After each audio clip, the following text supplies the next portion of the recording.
আসসালামু আলাইকুম। আমি একটি সহজ রেসিপি নিয়ে আসলাম। আমি এখন চিংড়ি মাছ দিয়ে ঢেঁড়স ভাজি করব। প্রথমে ফ্রাই প্যানে তেল গরম করে দিয়ে দিচ্ছি পেঁয়াজ কুচি,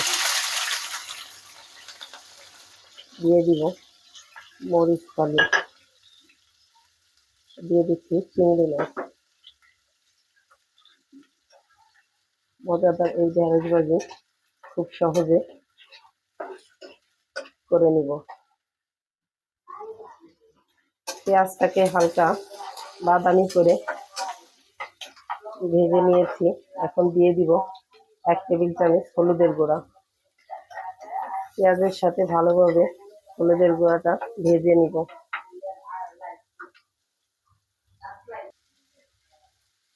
কেটে ধুয়ে রাখা ঢেঁড়সগুলো দিয়ে পরিমাণ মতো স্বাদ অনুযায়ী লবণ দিয়ে দিলাম। মিডিয়াম হাই হিটে 5 মিনিটের জন্য ভাজিটা রান্না করে নিব।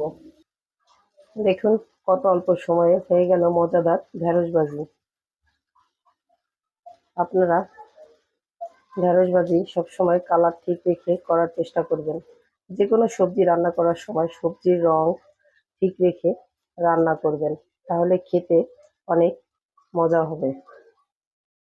রেডি হয়ে গেল ঢেঁড়স ভাজি। যে কোনো সবজি রং ঠিক রেখে রান্না করলে দেখতে যতটা সুন্দর, খেতেও ততটাই ইয়ামি।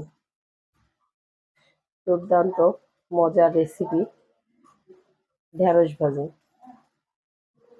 ছোট বড় সবাই খেতে খুব পছন্দ করবে।